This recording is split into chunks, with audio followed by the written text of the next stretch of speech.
Rings series. So I started this in October and I finished it in the first week of November, and I loved it so much.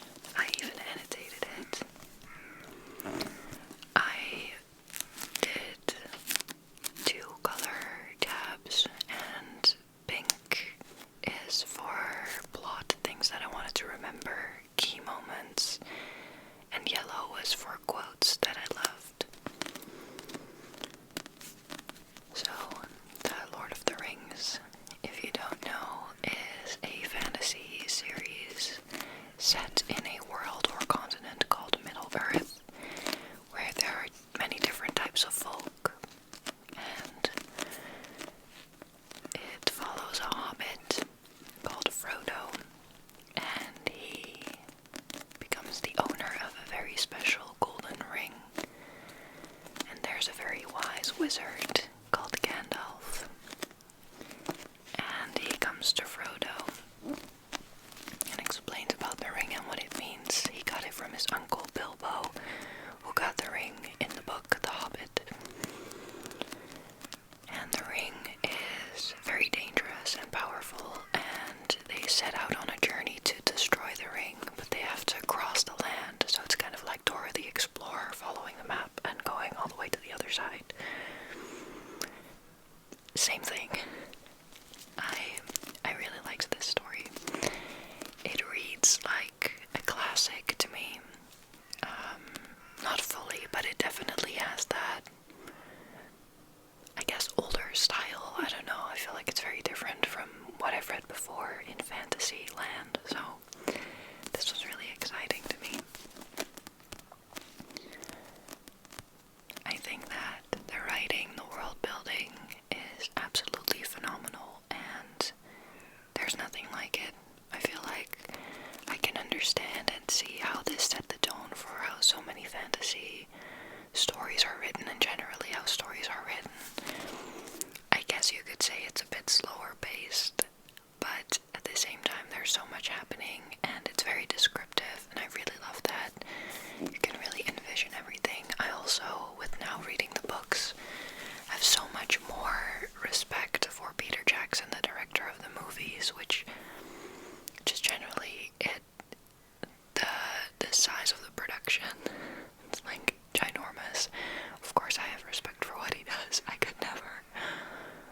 But how they translated the books into the movies, and how they are both on their own beautiful but also very complementary to each other. Yeah, it's so good.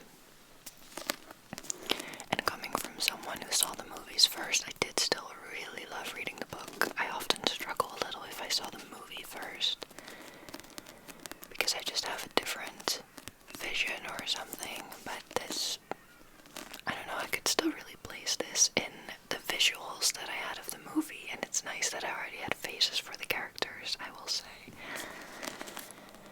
I love all the elvish worlds and realms. I love how generally the power dynamics are explained, the political, cultural lay of the land, if you will. I love the camaraderie, the friendship, the found family vibes. That has to be my favorite thing. I should also mention that in The Hobbit, but I loved it so much. There's a quote that I really love that I want to find. Okay. Will you wear wigs? I'm kidding. But it does not seem that I can trust anyone, said Frodo. Sam looked at him unhappily. It all depends on what you want. But in Mary, you can trust us to stick to you through thick and thin, to the bitter end, and you can trust us to keep any secret of yours closer than you keep it yourself.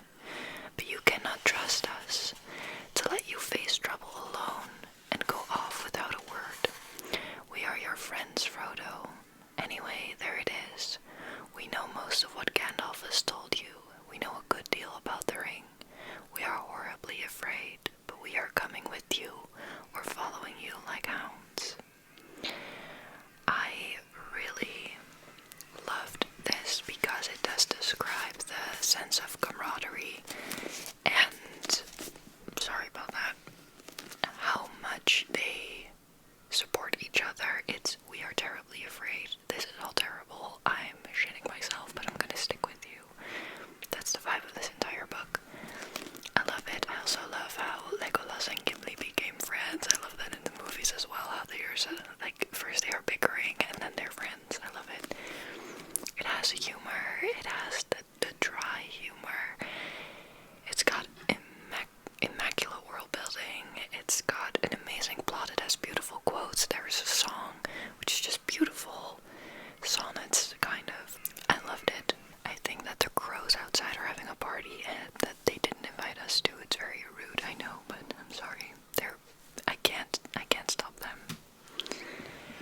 After reading Lord of the Rings, I wanted to read some different stuff because I just have a TBR and I wanted to get to it. So the next read is A Witch's Guide to Magical Innkeeping by Sangu Mandana.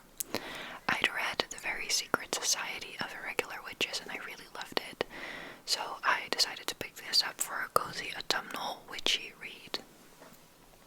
And this follows Sarah Swan, who is a very powerful witch, but she decides to do a resurrection spell on her aunt, and that is very illegal, and she's in a guild, a witch's guild, and they exile her because she broke the witch law.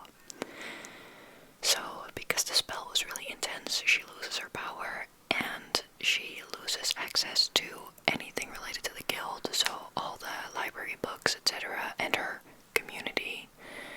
So, she doesn't have access to books to get her power back, and so she's powerless, lonely, and going through a full identity crisis. And you kind of follow her through that as she manages this little inn that is very quirky and has magic in it, and very quirky people who live there, kind of. And then there's a very hot man that comes along because, of course, there is, and he has a very endearing little sister, and there's a lot of found family in this. Sorry, sometimes I hear that my voice gets a little loud. I don't know how to stop that sometimes. I just really liked the found family aspects in The Very Secret Society of Irregular Witches. I love that a lot as well. I think that Sangu Mandana is really good in writing about that. I saw that she also wrote a lot of children's stories, which if you are a parent, I think would be really fun. It's also about witches and everything. And yeah, this is like a 6 to 6.5 out of 10 for me. I felt like in the beginning of the book there was a lot of different language used, and the way that the sentences were put together, it was all very particular, and throughout the book that kind of faded away, which made it a bit easier to read, but also was kind of odd how the writing changed. I didn't love that as much, and also I just didn't connect with it as much as I did with The Very Secret Society of Irregular Witches. I will say I really liked the emotional journey that she went on, and there are important topics that are discussed.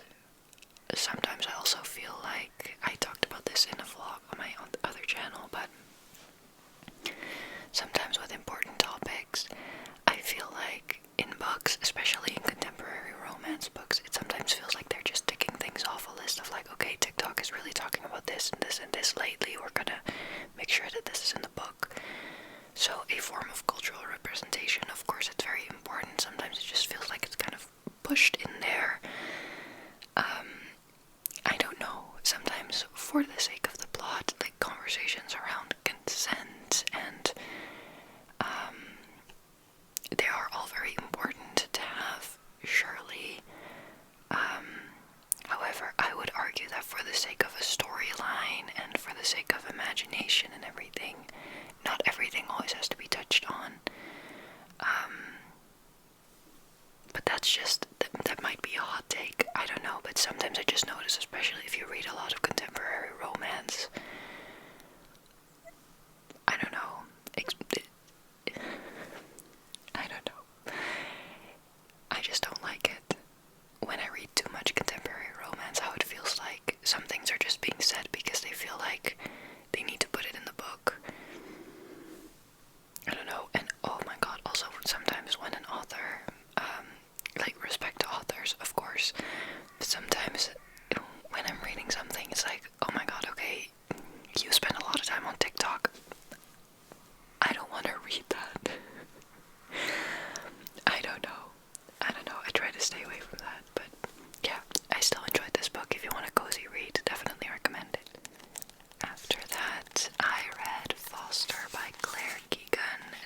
is a reread for me.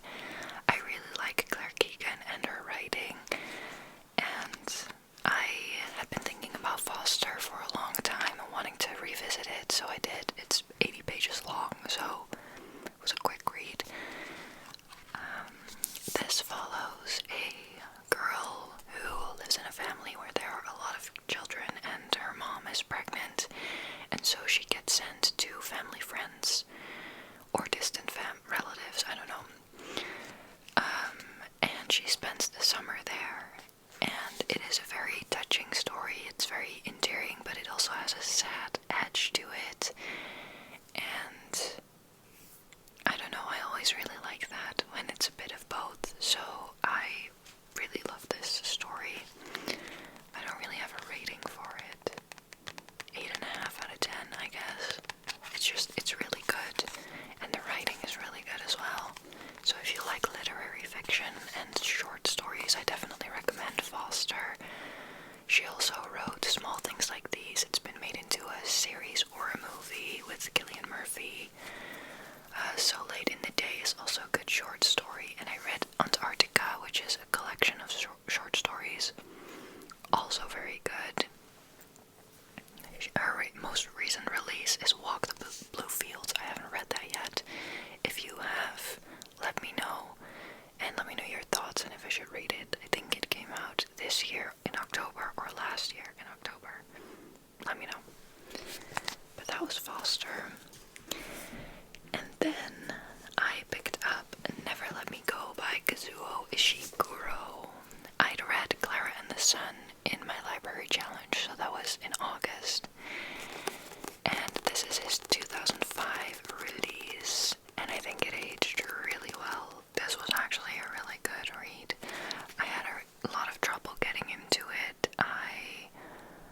I don't know, I just had a hard time connecting to the characters. I'm really starting to sit like this because I'm noticing some noise, but okay, here's my secret. I really thought it would be a little bit of a shitty story, but I was very pleasantly surprised by it. At first, I thought the main character was a little bit weird, but I really grow quite fond of her. So she is in her 30s, the main character, Kathy, and she is a carer for donors. And you, for a very long time, do not really know what that means. And then throughout the story, she starts talking about memories from the school that she went to called Hailsham School. It's kind of like a boarding school, if you will. And she talks about her friendships and their connection, and about conflict that they had, how they viewed the world, what they wanted to do, the lessons that they had, etc., etc., etc. And then they grow up and they go to a different school, and you kind of like watch them in their, from their like childhood till their 30s, and it's a dystopian story, so it gets really up. And I think that this was very beautifully set up and crazy and caused a lot of ethical questions. Like it asks a question of humanity and humaneness, and I think it's so fascinating, and there's stuff in this book that I would love to discuss with you and ask questions about and have a real conversation about. I discussed this book with my dad after I read it because I just had to talk to someone about it, so I had to explain the plot of the book and the concept. But it was really interesting, and yeah, definitely had me thinking. And yeah, it's sad, but it's also really beautiful, so highly recommend. Highly recommend. And then I'm already at the final book, which is a DNF, unfortunately, and that's People Watching by Hannah Bonham Young. I heard mixed opinions about this. People Watching is about a girl called Prudence, or Prue, and she's very isolated. She's taking care of her mom with early onset Alzheimer's. Her phenomenal, kind, sweet man, and the MMC Milo lives in a van and goes to his brother who's starting a brewery. His brother has a lot of kids, he lives in a small town, and Prue lives in that same town. Prue's mom knows Milo, and there's a little bit of a dynamic between them, which is wholesome, but the thing is that these start kind of a friends with benefits type of arrangement. I don't like that. I don't like insta-lust. I don't like friends with benefits. I don't like situationships. It's just not my vibe. I don't like friends with benefits fanfic. So, if you want something very spicy, I heard that this is very spicy. Like, I DNF this at the first kiss.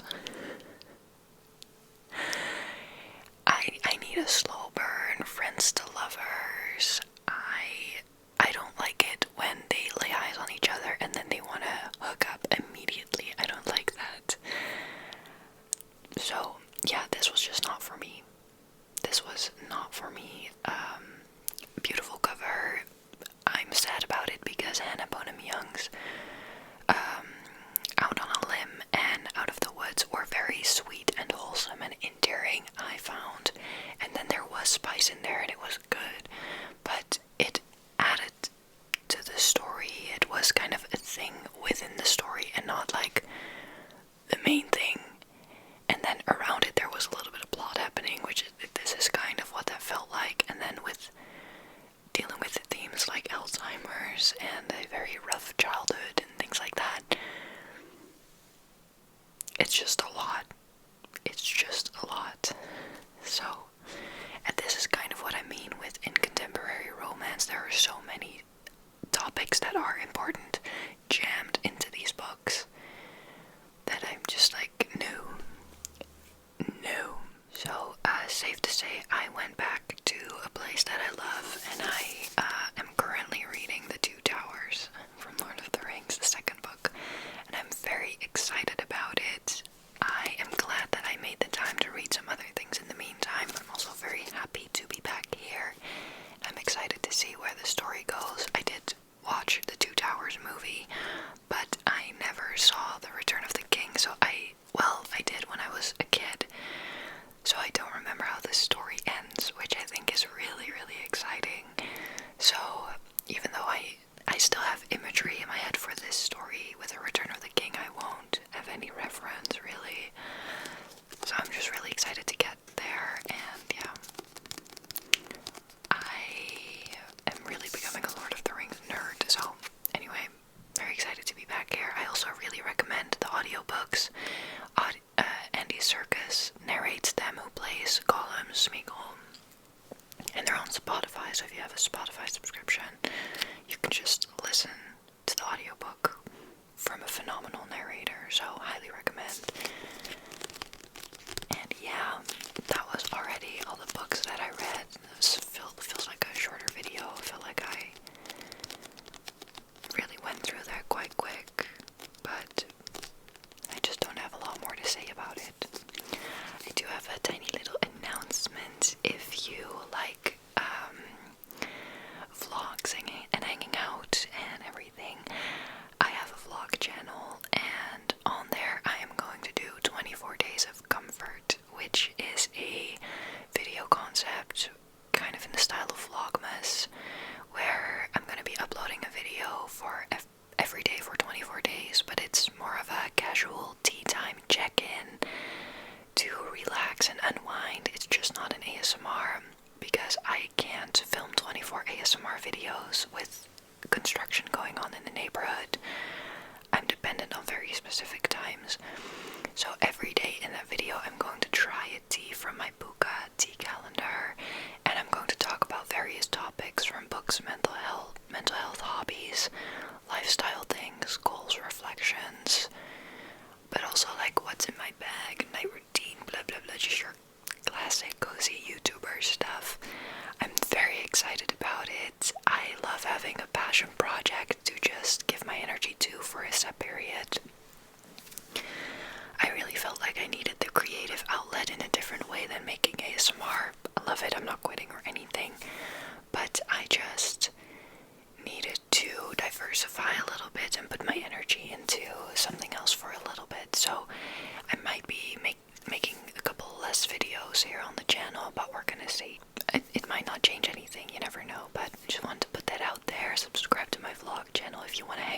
every day until Christmas, I would love it. And otherwise, it's okay too. I'll just see you next week, probably. Alright,